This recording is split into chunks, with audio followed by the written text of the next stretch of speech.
Oh, cool. How you doing, everybody? Welcome to NJ.com's Evening with Tom Moran and Friends, a discussion of Chris Christie's New Jersey. This is going to be a good one. We're coming to you live from the Edward J. Blasio School of Public Planning and Public Policy. That's a mouthful. On the Rutgers campus. We want to thank the people at Blasio for letting us use the room here tonight.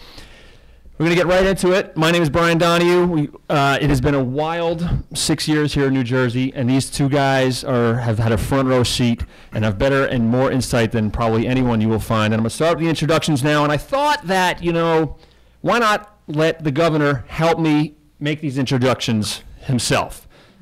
A moment from about 5 years ago with Tom Moran and Governor Christie.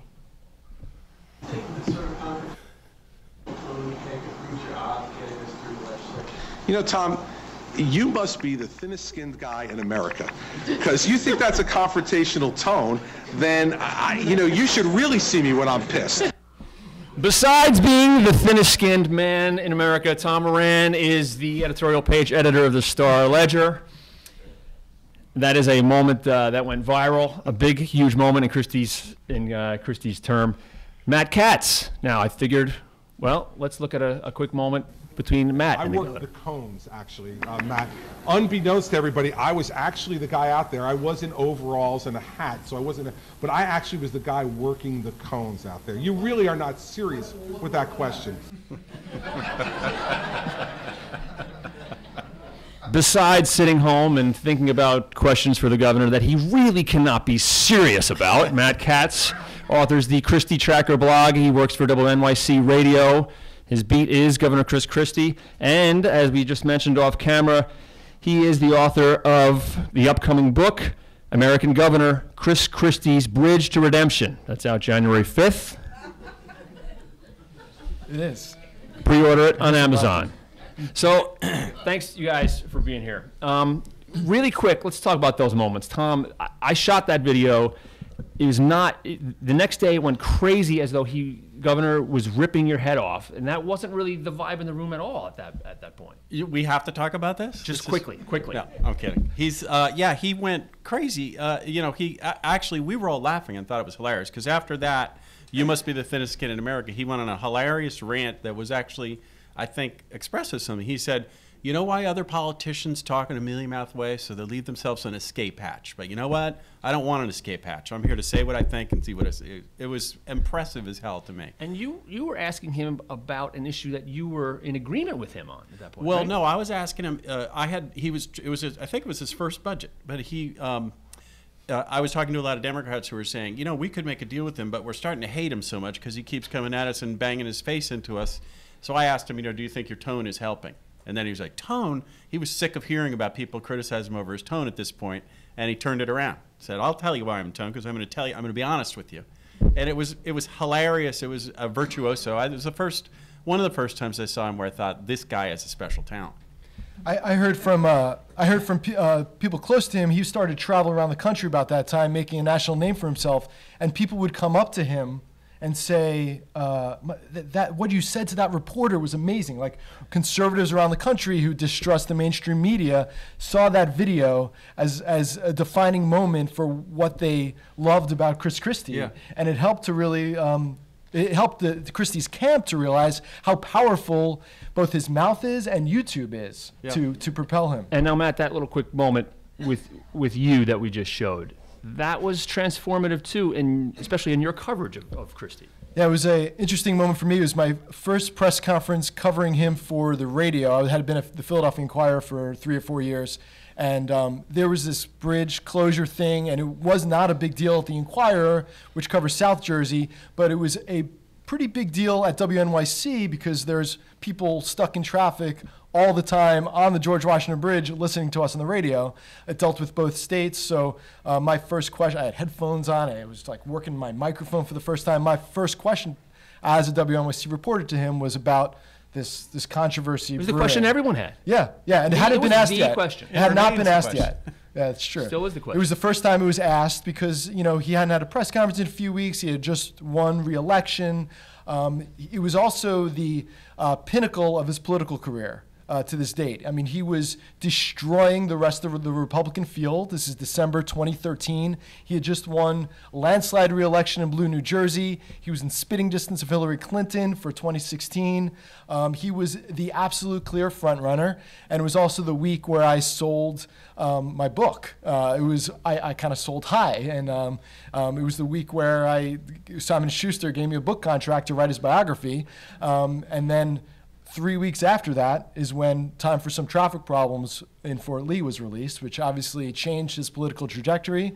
This was when the Bridgegate scandal really broke open.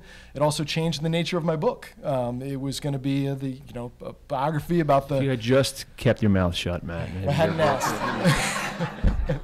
You know, couldn't be serious with that I'm sorry. question. What else you see in both of those clips is he intimidates people, reporters at those press conferences. I think Matt and I have been around long enough where we're not. Oh, I'm still intimidated. I still feel intimidated. I just don't let it affect me. If you listen carefully, you can hear like murmuring in the background. I was trying to follow up with a question like, Governor, there's been hearings. What are you talking about? But he's still he's an intimidating guy. Yeah, because usually we're aggressive against them, and he turned it around. And he was always like that. We're going to get on. We're going to talk about a little bit about politics and policy here. Now, I'm a policy wonk myself. I'm not a big fan of the coverage of the horse race aspect of politics, but the horse race has become the dominant issue here, and it affects policy in so many ways here in New Jersey. So let's talk a little bit about the race, the GOP race. Where do you see it right now for Christie? I don't think he has a prayer, but I guess he's hoping things will explode. If Trump falls out, Bush falls out, if other big characters fall out, it'll be a whole new game. And politics change. It's always full of surprises. Look at Trump. But it seems pretty hopeless to me, and he doesn't have a clear message. It keeps changing. He started out, back in those days, I'm the guy who can cut a bipartisan deal. Then he was tacking right and saying, I never passed a gun control, and I'm against abortion and cut funding for Planned Parenthood. He's trying to appease the base. Then he comes back with on law enforcement. I'm the guy who's going to keep things. I'm going to stop the potheads in Colorado. And now lately it's the middle class guy. And he's flailing. I think the first message made sense because it was aligned with his record. He really did make a lot of big, important, constructive bipartisan deals. Now he's flailing. He seems to me to be saying, I'm Chris Christie and I'm a good performer, and I don't think that's enough. Is that a sign that he's flailing, or Matt, is that a sign that he is an adept politician that can wear a lot of different hats? Yeah, he's adjusting, and that's what you got to do, I guess. And he seems to have gotten a tiny bit of traction with this new tact, which is I'm the guy looking out for the middle class. You saw that at the debate. He's been bringing it up in TV appearances. He's up to 5%, which is 1 or 2% more than he was a couple of weeks ago. But a lot of things have to happen for him to get any more traction. And he's holding out hopes based on two things. One, that he's the most talented politician in the field, which, I haven't seen all these guys. I've seen many of them. Those reporters who have seen all of these candidates up close say that he still is the most talented. In other words, he can answer a question more quickly. He's funnier at the microphone. He's more agile.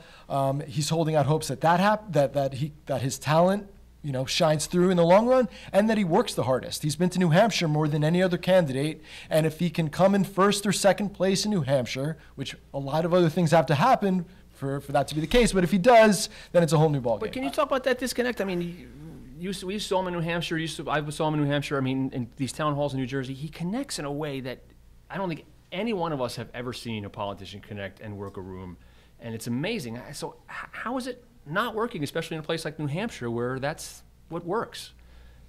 I mean, he's asking himself the same question. I mean, you go to these town hall meetings in New Hampshire and you see grown men cry at the story of his mother on her deathbed, which he ends town hall meetings with. He did it in New Jersey. It's a great success. Now he does it up there. You talk to people, they're like, I'm on board with him. And then when the pollsters call, it's, Trump. I think that it's a Trump thing. I think that it's a crowded field thing. I think that it's a perception that he's not conservative enough thing. But there is a disconnect, and I don't get it. I just have to say something about middle class pitch. I mean, yeah, he can get up and do that dance, but look at his record. I mean, he vetoed the minimum wage. He cut the earned income tax credit. He stalled school construction and the tunnel under the Hudson River, both of which put the construction worker he mentioned he's unemployed and so worried about out of work. He has tried to grab a couple $100 million set aside for affordable housing before the Supreme Court slapped his hand. Tolls. He pushed over and over an income tax cut that would have given 40% of the dollars to the top 1%. He's relied on toll increases and fare increases, which are very regressive rather than some other means of financing it. His record is hostile to the middle class. And you can do a great dance and performance as you wanted at a town hall, but as if that works, if he becomes the guy, oh, isn't he going to help the middle class? Others will say, wait, look at his record. That's his problem with that. His record, his first rap, the bipartisan guy, was the only one of these that was authentic. He seems like the blue-collar guy, though. Yeah. He seems like the middle-class guy. Yeah. And, he comes across as the guy, next to you at the airport bar. He comes across as the guy you can, shoot the breeze with. And that's why when he stuck up for the 55-year-old construction worker, whoever that is, at the debate, if you didn't know, to the uninformed observer, it seemed real. See, this so is that's why Matt, it could work. Matt's book comes out in January. He doesn't want him to quit before that. So he's got a conflict of interest. Are you both surprised that he's so low in the polls and struggling so much at this point? I am. I mean, it's easy to say it was Bridgegate, and that was an explanation for it. But Tom and I were in Iowa 6 months ago, and we were talking to Republicans out there, and not one mentioned Bridgegate. So take aside this major scandal that has, really taken New Jersey by storm, I don't understand what it is that made it different from December 2013 when he was the front runner to now. And remember this, Matt, we were both shocked at this, that nobody mentioned Bridgegate. Everybody mentioned the hug of Obama. Which wasn't really a hug. Not really a hug, right, as you pointed out. But we're like, that's what they're holding against the guy? That's just, we're in special territory out there in Iowa. I mean, please. I'm thinking back to an editorial board meeting at the Star-Ledger after Christie was elected. Mm-hmm. And he leans over the table, and there's a video of this, and you were in the room and I was in the room, and sort of pounds on the table, and he says, this is it. This is the time to tackle the big issues. He's just taken office. Here we are 5-6 years later. Has that happened? Where are we on the issues, and are you surprised that he didn't tackle issues that were bigger? Well, no, I think it's a split verdict on him, but I don't think he gets enough credit for what he did in those early years to contain public costs.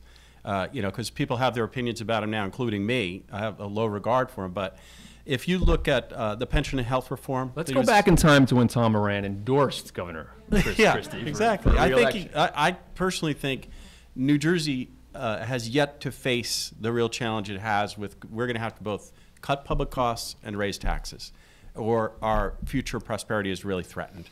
And he did face that more than any other governor I've seen. He fought the unions and got significant reduction in pension benefits. The whole reform collapsed because the economy didn't grow to provide the revenue needed to finance more pensions. But he changed the rules on union negotiating, the collective bargaining rules in ways that had been irrational. He's pushing still for things that the Democratic legislature won't get him that I think are very sensible in containing costs, like sick pay. You have police officers retiring with $200,000 in accumulated unused sick pay. It makes me want to scream. I can't believe to this day that has gone nowhere. That those sick pay payouts are still. Yeah. And this is when I think about an issue like that you start wishing you had that Chris Christie back. Right. Beating the drum on those And issues. now where is he? Now we have the pension crisis has gotten much worse. We obviously have to go through another round of cuts and a tax increase because you did all cuts the first time. You can't go back to the unions and the Democrats and say, okay, we want to do a whole second round of cuts. After we promised to restore funding and we broke that promise, now we want you to go ahead and give us a whole. It's not going to work. Politically, you have to have a tax hike and you have to have benefit cuts. And he's the guy who could broker that deal, and he's AWOL. I mean, he should be giving his salary back to us right now. The pension funds, just today's report, we lost $2 billion from where they're expected to be. These things are going to start running out of money. And the longer we wait, the more we have to increase taxes and cut spending. Our prosperity is in danger, if you ask me. Enrique has just put a new poll up, and those in the room and those at home as well can vote, NJ.com/vote, on what you think is the biggest issue facing New Jersey right now. He ran for election in 2009 as the former U.S. attorney who had put 100-some-odd politicians in prison. I mean, this state's record in terms of politicians being corrupt it should be embarrassing for anybody who lives here, and it is. And it upsets people. It really does, because it reflects on the state. It's what people around the country know about the state. And this guy had come in. He had scalps from both Republicans and Democrats, and he ran as the guy who was going to clean the state up. And he talked in the early years in sort of very aspirational tones, like, no longer will New Jersey be the butt of late night jokes. We're making New Jersey a leader in the country again. He did things like fire everybody on the Passaic Valley Sewerage Commission, which was probably more symbolic than substance, but it was still meaningful. And he talked about things like sick pay, like the things like politicians collecting pensions while they're still working, like things, politicians stealing from government and going to prison. I mean, this guy, he talked about it constantly. And now, the second term comes, and we find out his Port Authority, the biggest agency in his charge, it was essentially rotten to the core. We find out that, he stopped talking about it. We find that Jim McGreevey, former governor who resigned in disgrace, just pulled some scam in Jersey City to get free health benefits for him and his daughter for the rest of his life. And the governor, praised him yesterday on the stump. And people's view of the state, New Jerseyans' view of New Jersey was starting to go up. Yeah. And now it's starting to go back down again. The epitome of that to me is the transportation situation. I mean, our roads are falling apart. The Hudson River Tunnel is now, they're having to shut down each tunnel every weekend. And the solution, part of the solution is obvious. We have to raise the gas tax. We have one of the lowest gas taxes. You talk to Republican legislators evenly, privately, and they admit that. The business community sees that. The only reason he's not doing that is because of his personal ambition to be president. He knows it'll hurt them on the campaign trail. And that's doing tremendous damage to New Jersey. The Hudson River Tunnel situation is particularly scary. It could really wreck our economy. And he's risked that by doing nothing for 5 years. He took the billions of dollars that Corzine had set aside, spent it on other things so he wouldn't have to raise the gas tax, and now that's run out. And everything's falling apart, and he still won't do it. It's just the epitome of what he came into office promising to end. This sort of push the problem down the road and let's ignore it. And now he's one of the chief offenders. It's really quite a transition. I mean, nothing illustrates that more than the authorities, than these independent authorities. I mean, I remember sitting in the governor's office and covering the press conference where he was going to clean house at the Passaic Valley Sewage Authority. And you really got this sense that here comes this former prosecutor, and he's going to, and then to contrast that with the revelations that have come out with the Port Authority, another, pseudo-governmental and keep agency. in mind, Brian, the Port Authority is 20 times as big. Right. I mean, that's the much bigger authorities issue than any other authority, and it's shameful. There's someone on NJ.com, a user submitted a question along these lines. Says, why is the U.S. Attorney hasn't taken a more active role in investigating political corruption in New Jersey?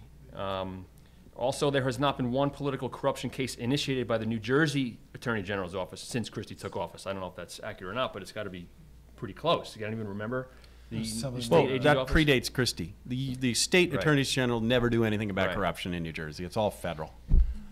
And the U.S. Attorney, this U.S. Attorney has been much less active in terms of going after political corruption than Christie was, for sure, when Christie was U.S. Attorney. But he's now actively investigating this administration. I mean, there are still ongoing investigations into the Port Authority. Christie's mentor and one of his closest confidants is under intense investigation. David Sampson, he's the former chairman of the Port Authority. He's got 2 lawyers now, including Mike Chertoff, the former Homeland Security Director. I mean, Sampson appears to be in a lot of trouble, so the U.S. Attorney is currently investigating political corruption, but he has not been nearly as active as Christie was. Tom, I'm going to put you on the spot, or an NJ.com user is going to put you on the spot here, as they often do. I'm ready.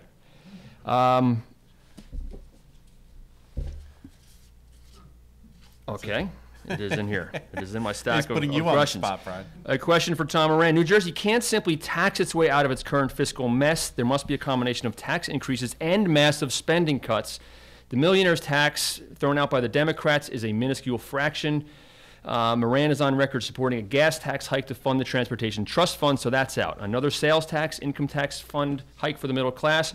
Prove to me that you're not a typical tax and spend liberal, Mr. Moran.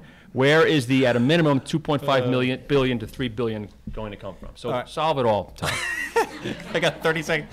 Well, first of all, I think I spend half my time answering questions online that we get about this, and I have to go back What and if say you- we if- supported that whole first-term agenda of containing public costs. We were the most vigorous supporters of in the state. So I think it's ridiculous to say all we do is raise taxes. I start that discussion too by saying it's a myth that New Jersey is the highest taxed state in the country. According to the Brookings Tax Center, using census data, we rank number 7th per capita. We rank number 11th as a share of income. It's high taxes, but it's not the highest. That's exaggerated all the time.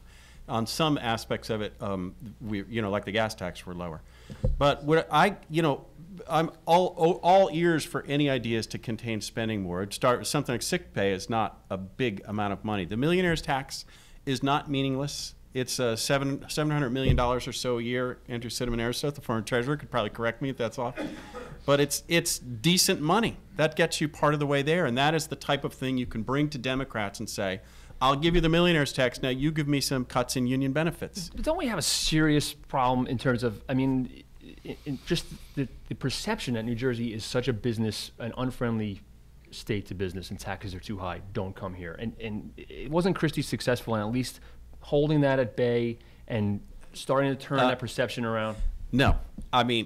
It was not successful because the goal of turning that perception around is for businesses to invest more money in New Jersey and create jobs. And New Jersey is in the bottom of the heap on that. If you look at the portion of jobs lost during the recession that have been recovered since the recession, New Jersey is among the bottom 3 or 4 states in the country. So it didn't work. This myth that if we talk about low taxes, our economy will take off has been proven wrong again and again. Kansas is another example. Republican governor came in, got everything he wanted from a Republican legislature. The economy tanked. I don't think it's good to raise taxes or to lower taxes. It depends what you're doing with the money and the timing of the thing. Right now in New Jersey, I defy anyone to give me a solution to this fiscal crisis that doesn't contain some tax increases. Christie, starting with him. Keep in mind, not a dime can be spent in New Jersey without his approval. He has line item veto, meaning if literally any dollar that is spent in this state, he can say no.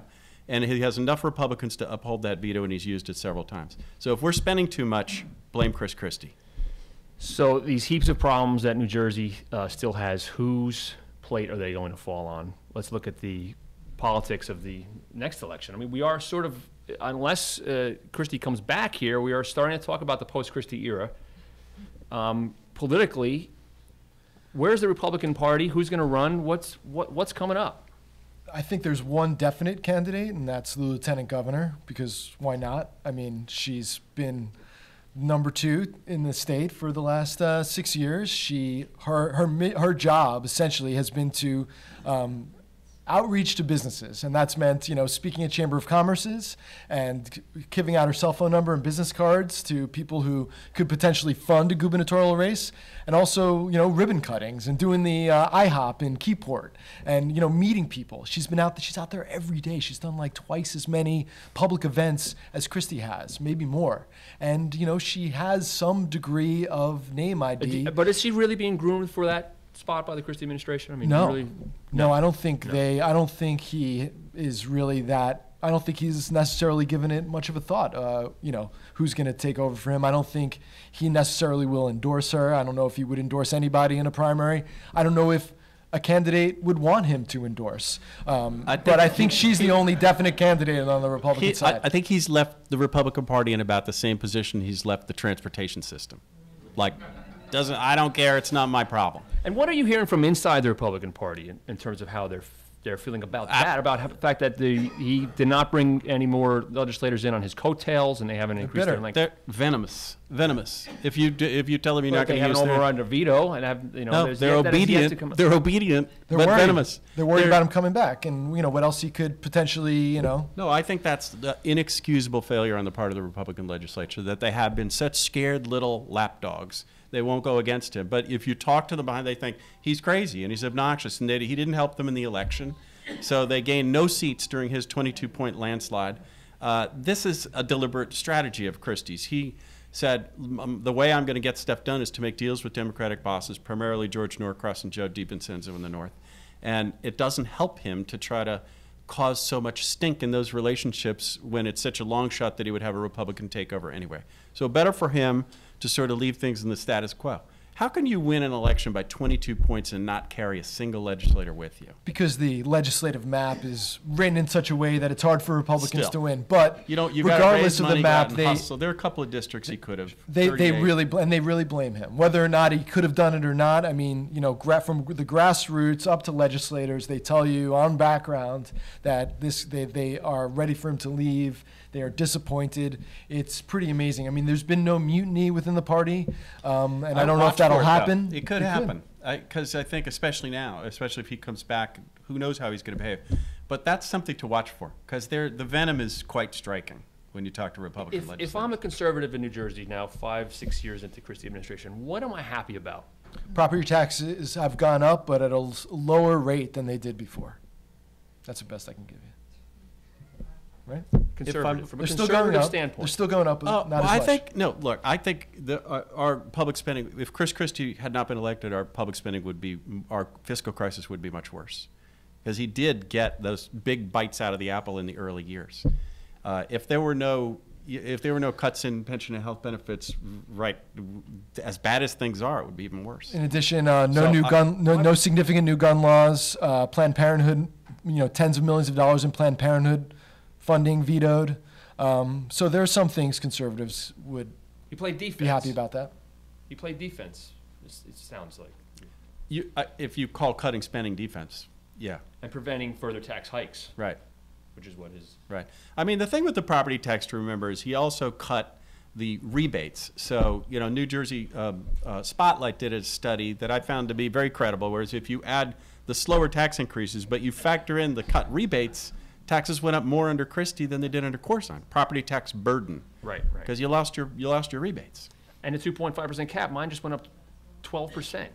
There's exemptions. so many exemptions to the cap that... one of the things, kidding you. one of the things that was when that cap went in place, he really thought that was going to force more consolidation, municipal consolidation, and school district consolidation. That hasn't happened. There's one fewer town than there was when he got into office. 565 and that towns. goes back to what I said before, was that meeting in the start of the year. This is the time to tackle the big issues. Home rule. To me, that's one of the big issues. I think it's overrated because I don't think the savings are going to be that great. It's a sensible thing to do. On this, 'cause this is my pet peeve. Right. But you look at Princeton did it, and they didn't save a lot of money, a couple $1 million. It's a good idea, but it's not the panacea. You have to go after most money in New Jersey on the local and state level spent on people. Yeah, it's salaries and benefits. If you don't go after that, you don't contain spending. 600 school districts is a lot of salary and benefits. Yeah, but you're not going to. You still have 70% of them are teachers. So unless you increase class size, you're still going to have the same amount of teachers. You will have fewer superintendents, but you'll have more assistant superintendents. I don't think the money's that great. Nobody's been able to demonstrate that. Ernie Rioch many years ago did a study on that here at Rutgers and found not a great savings on the school mergers. So, are there big issues that you saw him just steering clear of over these? I mean, guns is a big one. I mean, after Sandy Hook, he had to do something. Every politician in the country had to say something or do something. He created a task force that came up with a bunch of recommendations. He endorsed those recommendations, including a ban on a .50 caliber assault rifle. He was lobbied by New Hampshire gun owners, a gun lobby pertaining. Then he vetoed these gun bills, right. Particularly this .50 caliber, this ban on the .50 caliber rifle that he vetoed in New Jersey, and he didn't. I think that is something, given the cities in the state and the continued violence in most of those cities, that people would put up there as a concern, and that is something that he seemed to be reticent to tackle in any sort of way that could be construed as liberal. And maybe that was his ideological belief that vetoing more gun laws aren't going to make cities safer. But his political history indicates it's not. I mean, he ran for the legislature in the 90s. One of his top issues when he ran was gun control. He said that he would enforce all of New Jersey's gun laws, and then he started vetoing gun bills, and now he says that New Jersey's gun laws are now he says that those gun bills, including one he himself proposed, he called them crazy on Fox News a couple weeks ago. So he's very flexible. That's something he's He's dodged. I mean, the stuff he says on national TV all the time are just outright lies. He said, for example, on Megan Fox on Fox News, he said, there'll be no more charges in Bridgegate. The U.S. attorney made that clear. I'm like, well, he made it clear at his press conference. He came back 3 or 4 times like, I was at that press conference.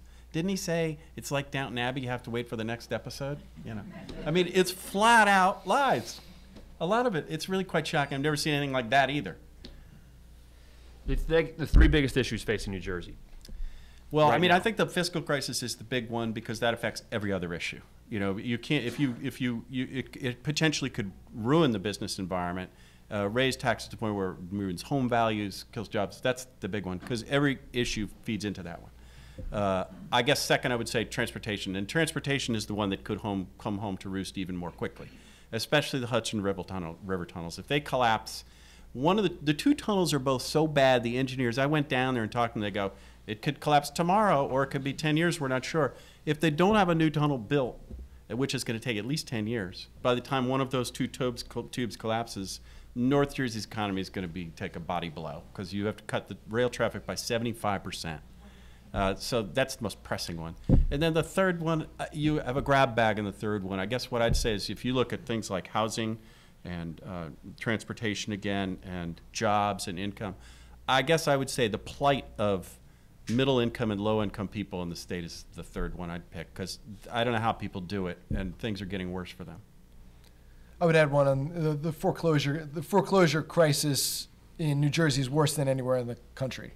Which is something that I don't think people appreciate, but literally the foreclosure rate, the rate of distressed mortgages is higher here than anywhere. And that's something that he, there's been legislation to deal with it. He blames it on the courts that have, that we have the system in New Jersey where it's slower to clear these foreclosed homes. But it's something that hasn't gone away even as the housing market nationally has rebounded. And I think that's a big issue that's not spoken about too much. We're going to ask if anybody has questions in the audience. And hands have gone up right away.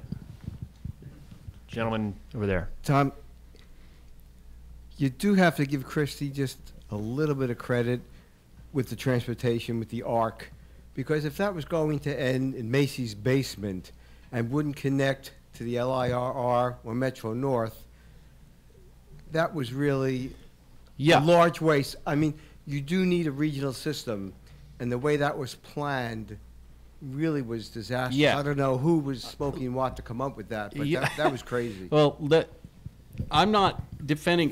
There's 2 points of view about that we don't really want to go into now. But let's say you assume that ARC design was so terrible you have to do something. There were billions of dollars set aside for it. Federal government had put in $3 billion, Port Authority $3 billion, and state $3 billion basically. That was set aside for this. If you don't like that plan, come up with another plan and spend that money on that. Instead, he ignored the problem for 5 years. He came up with no plan B, and he took all that money, sent $3 billion back to the federal government. Think about that. It makes you want to scream. And he squandered the rest of the money on other projects rather than raise the gas tax. But it made him a hero. Okay, let's say the ARC project is terrible. Still what he did is inexcusable. So the 5 years of nothing between canceling the ARC project and nothing. You talk to people involved in the transportation world and, like they think he should be impeached.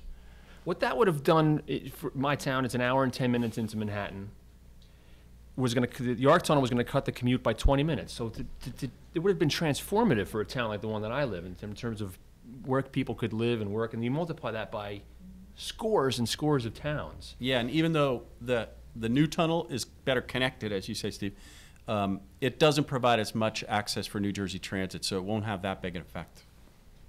Another question?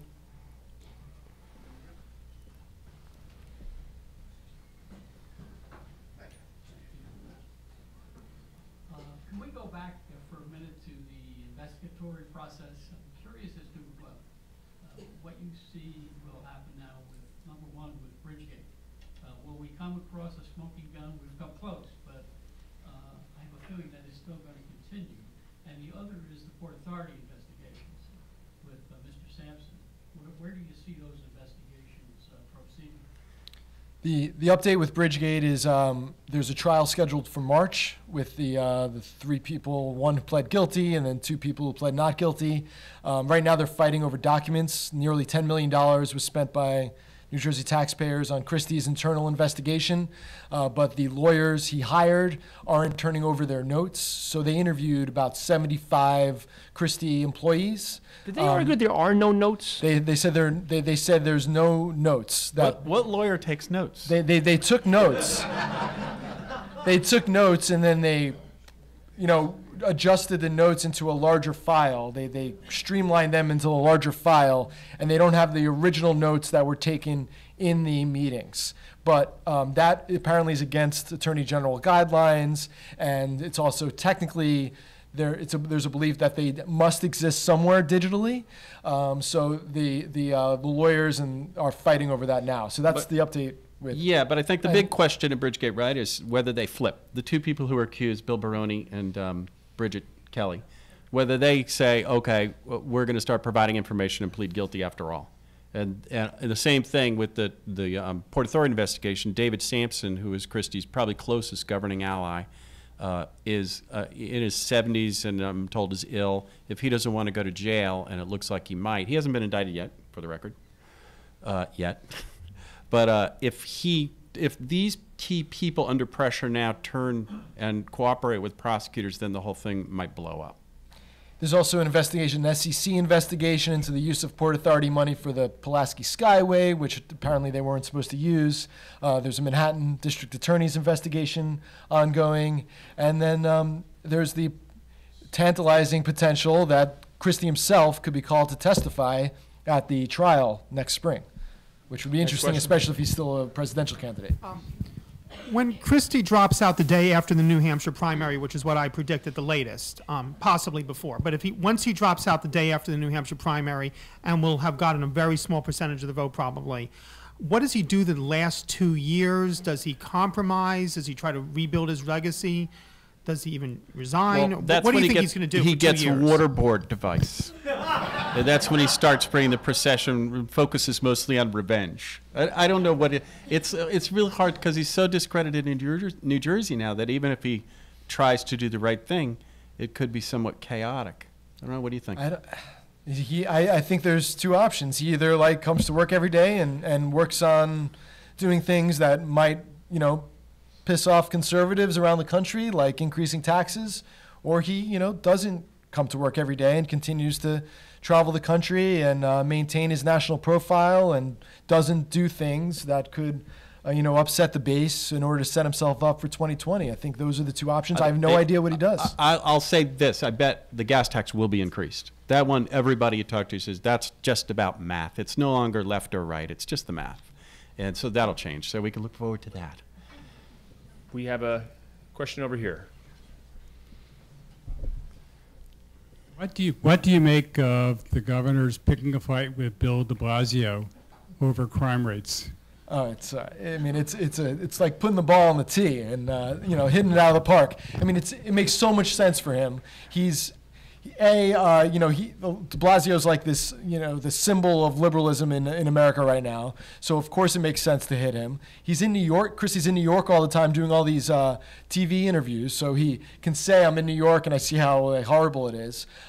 He loves picking fights in general, and de Blasio's weak. So I think it's a lot. It's a lot of show. It's a bit of showmanship, but it's a total easy one for the governor. And so far, I mean, there was pushback from the police commissioner, and the governor doesn't know what he's talking about. But I think the governor scored his appropriate points from that. But the crime rate in Newark and Patterson doesn't matter. is all much higher than doesn't in New York. matter. Yeah. When he goes after the communists in New York on conservative talk radio, they love it. Yeah. I mean, we're back to performance and not substance. It made me actually think, and this is crazy, and you're going to think I'm nuts, but you'll remember it when it happens.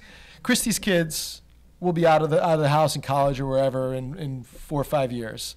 I could see him running in 2 years, 3 years against de Blasio in New York City, moving to New York City. If this doesn't work out, New York loves loudmouth Republicans. Rudy Giuliani, I'm just throwing it out there. That might be the only option. Anything to sell that book. That's right. Another question here? Yes, I'd just like to go back to the pensions for a minute. As a recently retired state worker, of course I have an investment in it. First, I just want to say that my opinion is that the state has balanced its budget for decades on the backs of the pensions. By not putting the money in the pensions, they put it somewhere else. True. I do agree that things need to happen to save the pension and to save the taxpayers. But here's my question. We made a deal with the governor recently, 2011, and he lied, went back on his word, challenged a procedure that he moved forward. So my question is, how do you guarantee or ensure that any future initiatives or commitments made by the governor are upheld?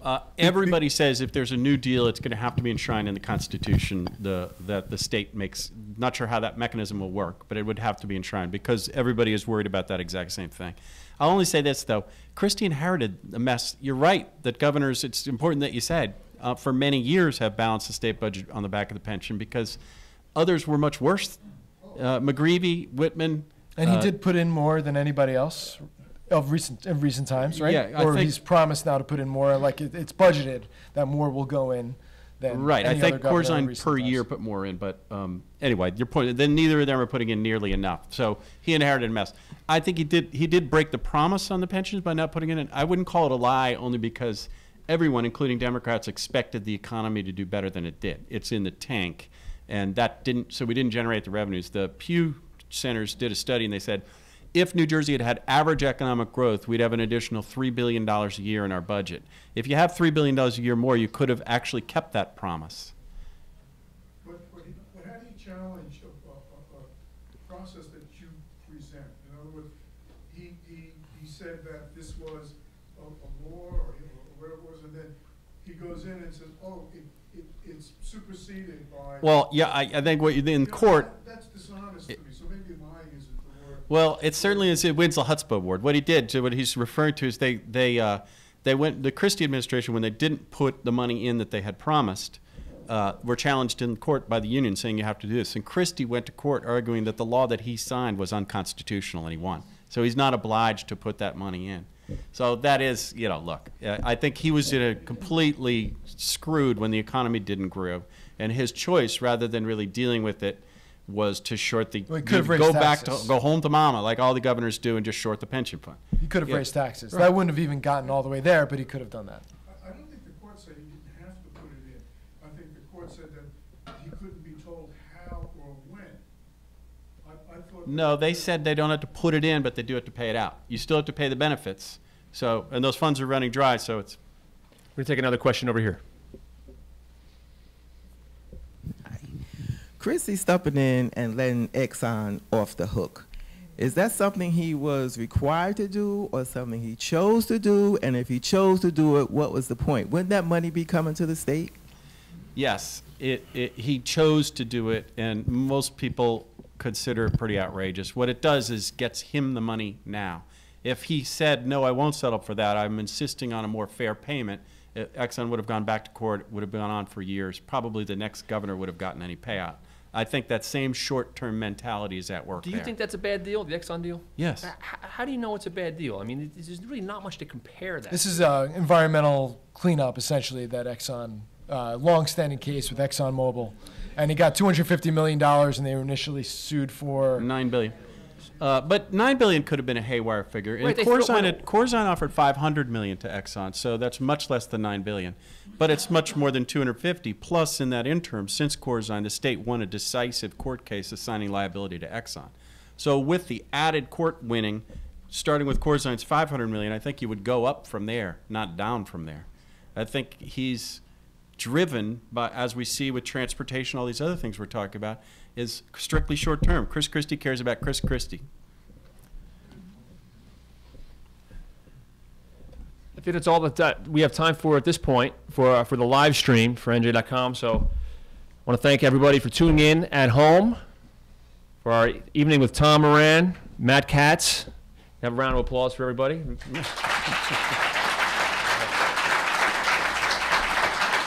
Fun. Signing off from the Blasio School and the Rutgers campus. Take care, everyone.